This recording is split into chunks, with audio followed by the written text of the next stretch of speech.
처음에는 익숙하지 않지만 경험할수록 익숙해지고 재미있는 것들이 있다고 말씀드렸어요. 음식이 그러하듯이 우리의 삶에도 그러한 것들이 있죠. 우리가 익숙해지고 그 즐거움을 익혀야 할 것 중에 하나가 나눔이죠. 혼자 사는 것이 좋지 아니하고 같이 살아가기 위해서 나누는 즐거움을 배울 필요가 있습니다. 근데 보통의 사람들이 좋아하는 것들은 분명하죠. 돈을 좋아하고, 예수님을 믿지 않는 사람들이요, 쾌락을 좋아하고, 그리고 또 명예를 좋아하죠. 이 명예라는 것은 공식적인 자리가 아닐지라도, 공식적으로 높은 지위에 올랐다거나 이러면 명예가 있잖아요. 그런 어떤 공적인 명예가 아닐지라도 우리의 일상의 삶 가운데서 우리는 남들이 나를 칭찬해 주는 거, 나를 높여주는 거, 이런 걸 좋아하죠. 이 또한 명예에 속하죠. 돈과 쾌락과 명예, 이 모든 것을 포함하고 있는 것이 권력입니다. 권력 안에는 돈도 있고 명예도 있고 쾌락도 있고 모든 것이 다 들어 있습니다. 사람의 마음속에는 권력을 추구하는 것들이 있습니다. 보통의 사람들은 권력을 추구하지 않는 것 같지만 우리가 그럴 위치에 있지 않은 것뿐이지 거의 모든 사람들은 권력을 추구합니다. 하나님의 권위 아래에서 벗어나 네 자신의 권세를 누리고 살아라 하는 게 에덴 동산에서 하와를 유혹했던 사탄의 속삭임이죠. 하나님의 권위에서 벗어나서 네가 그 권세자가 되라 하는 거거든요. 가인은 아벨이 자기보다 더 높은 평가를 받는 걸 보고 그걸 견디지 못했죠. 나보다 더 큰 명예와 권세를 갖는 걸 견디지 못하고 쳐 죽인 거거든요. 우리도 어떤 그런 공적인 권세 있는 자리에는 오르지 못할지라도 내가 속한 공동체에서 작은 권력이라도 잡아보려고 합니다. 가장 작은 공동체 가정이죠. 가정에서 남녀가 결혼한 이후에 이 주도권을 잡기 위해서 다툼을 하죠. 누가 더 권위가 있냐, 누가 더 권세가 있냐 하는 그 가정의 권력을 누가 잡을 것이냐를 가지고 이제 다툼을 하죠. 조그만 모임만 형성돼도 취미가 같은 사람들끼리 모이든 아니면 교회 안에서 어떤 공동체 모임이 됐든 친구들끼리 모임이 됐든 작은 모임만 되어도 그 안에서 누가 주도권을 잡을 것인가에 대한 미묘한 기류가 흐르죠. 누가 주도권을 잡을 것이냐 하는 그 미묘한 기류가 형성됩니다. 어느 정도 기반을 갖추거나 나에게 어떤 기회가 주어지면 이제 공적인 권력을 잡아보려고 노력하게 되죠. 돈 좀 있고 내가 사회적으로 명성이 좀 있으면 그 다음에 정치에 도전하잖아요. 그 정치가 권력이죠. 그 좋은 세상을 만들고 싶어서 정치에 입문하는 사람이 여러분 몇 명이나 있을까요? 정말로 좋은 세상 만들어 보겠다 하는 그 순수한 마음으로 정치에 입문하는 사람이 몇 명이나 있을까요? 우리는 항상 그걸 기억해야 돼요. 사람의 마음은 다 부패했다 하는 겁니다. 겉으로 보기에는 의롭고 선한 명분을 내세울지라도 사람의 마음은 다 부패해 있음을 기억해야 되죠. 백번양보에서 순수한 마음으로 어떤 정치권에 들어갔다고 쳐요. 그렇게 도와줄 만한 사람이 있다고 쳐요. 그런데 금세 변질되는 걸 볼 수가 있습니다. 왜냐하면 흙탕물 속에 뛰어들면 자기 몸에 흙탕물이 묻는 것은 당연한 이치 아니겠습니까? 금세 변질되죠. 그런데 그것보다 더 신기한 것은 자기 몸에 흙탕물이 튀는데 그 흙탕물에서 빠져나오지를 않는다는 겁니다. 온갖 핑계를 대죠. 이런 이유 저런 이유를 대면서 또 자기의 명분을 내세우면서 그 흙탕물에서 빠져나오지 않죠. 왜요? 권력의 맛을 봤기 때문에 그런 거예요. 우리는 그 맛을 못 봐서 그 맛이 어떤지를 모르는데 권력의 맛을 본 사람들은 그렇게 그 맛이 좋다고 그럽니다. 그렇게 그 권력의 맛이 그렇게 좋대요. 거기다가 중독성이 있죠. 그래서 권력의 맛을 한번 본 사람, 그 권력의 뒤를 쫓아가는 사람은 폐가 망신했음에도 불구하고 권력을 쫓아갑니다. 그게 그렇게 맛이 있다고 그래요. 우리는 이러한 권력의 자리에 앉지는 못하지만 보통의 사람들은 그 자리에 앉을 수가 없잖아요. 그래서 그 자리에 앉은 사람을 쫓아다니죠. 그리고 권력을 잡은 사람을, 내가 지지하는 사람이 권력을 잡으면 마치 내 자신이 권력을 누리는 것과 같은 착각을 하게 되죠. 이것이 사람들이 정치에 열광하는 이유이죠. 그래서 정치를 쫓아다니고 정치인을 쫓아다니고 하죠. 그게 이제 권력의 맛에서 오는 것 중에 하나입니다. 믿는 사람들은 너무 정치에 열광하는 것은 하나님 앞에 맞지 않습니다. 우리는 세상 나라를 위해 존재하지 아니하고 하나님의 나라를 위해 존재하거든요. 우리가 섬기고 우리가 따라야 할 분은 예수 그리스도이지 이 땅의 정치인이 아님을 우리는 기억해야 되죠. 우리는 오직 주님의 나라와 주를 위하여 존재한다는 것을 기억할 필요가 있습니다.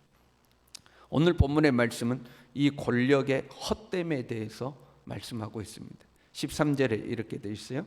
가난하여도 지혜로운 젊은이가 늙고 둔하여 경고를 더 받을 줄 모르는 왕보다 낫다.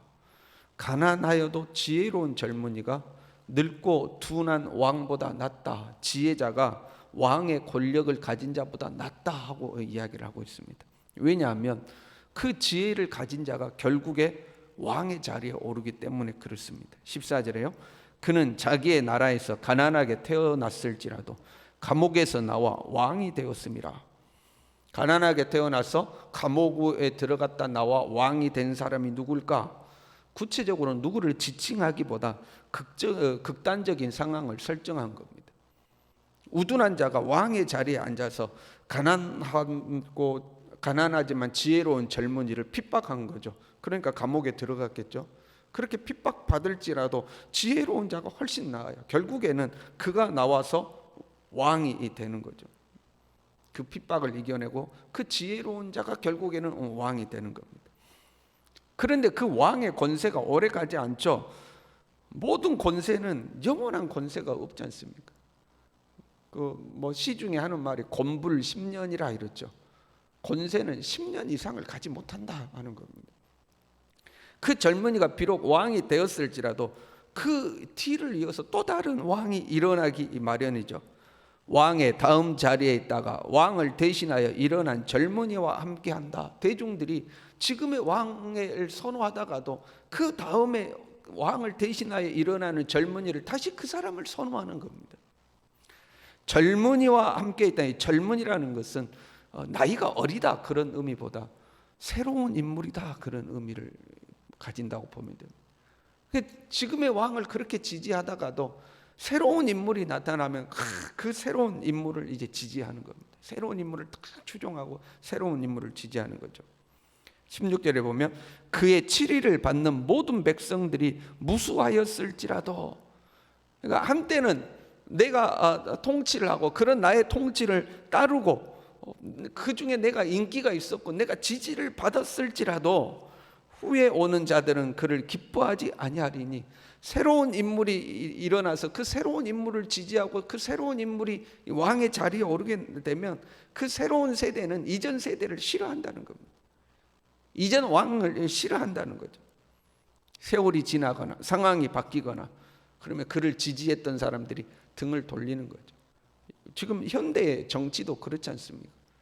어제까지 지지했던 사람이 내일 되면 등을 돌리죠. 그래서 대통령의 지지율이 올라갔다 내려갔다 올라갔다 내려갔다 하잖아요.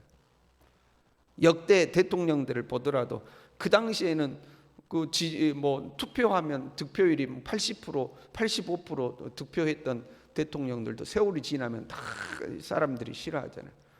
한때는 당신들이 다 투표할 때 찍었던 대통령들인데 세월 지나고 나면 다 싫어하고 비판하고 비난하고 다 그렇더라 이 말입니다. 그래서 이것도 헛되어 바람을 잡는 것 같도다. 권력이 그렇게 맛있다고 하는데, 권력의 맛이 그렇게 좋다고 하는데 이것도 바람을 잡는 것과 같이 헛될 뿐이다 하고 이야기하고 있는 거죠.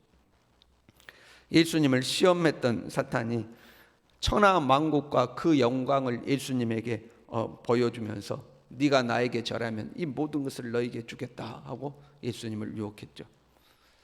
그게 이제 권력이거든요. 이 권력이라는 것이 상당히 위험한 것임을 보게 됩니다. 예수님에게조차도 접근해서 나에게 절하면 이 천하만국과 그 영광을 너에게 다 주겠다, 권세를 너에게 주겠다 약속하는 거죠. 물론 하나님의 사람들이 권세 있는 자리에 오르는 것도 필요하죠. 각 분야에서 하나님의 사람들이 높은 자리에 오르는 것이 필요합니다. 그런데 여러분, 한편으로 생각해 보면요, 숱한 기독교인들이 정치권에 있지만 세상이 변하는 것이 아니라 오히려 자신들이 변하죠. 그렇잖아요. 지금의 국회에 있는 사람들 중에 모르긴 몰라도 반 이상이 기독교인일 겁니다. 그럼에도 불구하고 세상이 변하는 것이 아니라, 세상이 변한다는 것은 하나님의 말씀에 비추어서 좋은 방향으로 변한다는 것을 의미해요. 그게 아니라 오히려 자기들이 변해가는 것을 보게 되죠. 권력이라는 것은 상당히 위험한 거죠. 그래서 항상 우리는 뭘 명심해야 되냐면, 나는 하나님의 나라를 위하여 존재한다는 것을 명심하고 또 명심해야 됩니다. 그것이 부가 됐든 명예가 됐든 권력이 되었든 그 무엇이라도, 내가 그 어떤 자리에 올랐다 할지라도 나는 하나님의 나라를 위하여 존재한다 하는 거죠. 그리고 예수님처럼 하나님께만 경배하고 하나님만 섬긴다 하고 사탄을 물리쳤던 것처럼 우리도 그 굳건한 믿음을 가지고 있어야 되죠. 하나님만 경배하고 하나님만 섬긴다. 우리는 하나님만 경배하고 하나님만 섬긴다. 세상에 그 어떤 권력도 아니고 어떤 정치인도 아니고 그 어떤 것도 아니고 우리는 오직 하나님만 경배하고 하나님만 섬긴다. 이 믿음을 우리가 견고하게 가져야 합니다. 우리는 아마 우리 새벽 예배 나오신 분들하고 우리 교회 성도들 중에서는 공적인 권력의 자리에 오를 사람은 아마 없을 것 같습니다. 모르겠어요. 우리 자녀들 중에 정치인이 나온다거나 그러려면 모를까. 현재로서는 우리 중에는 없는 것 같죠. 대신 우리의 삶의 현장에서요, 삶의 현장에서도 작은 이 힘의 다툼이 있는 거거든요. 가정에서도 힘의 다툼이 있고, 교회에서도 힘의 다툼이 있고, 직장에서도 힘의 다툼이 있고, 친구들끼리도 모여도 힘의 다툼이 있고, 일가 친척이 모여도 그 안에서도 미미한 힘의 다툼이 있잖아요. 그런 그 작은 권력을 추구하는 것이 아니라 우리는 오직 하나님만 경배하고 하나님만 섬겨야 할 줄로 믿습니다. 그 주님이 우리에게 이렇게 가르쳐줬죠. 누구든지 자기를 높이는 자는 낮아지고 누구든지 자기를 낮추는 자는 높아지리라.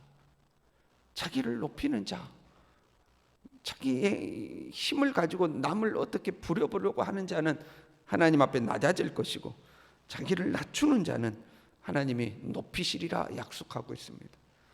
그 헛되고 바람을 잡으려는 것처럼 헛된 그 권력, 그 권세, 우리의 일상에서 다투는 그 작은 힘의 다툼, 그것 쫓아가지 말고 하나님의 말씀대로 섬기며 살아가는 우리 모두 될 수 있기를 바랍니다.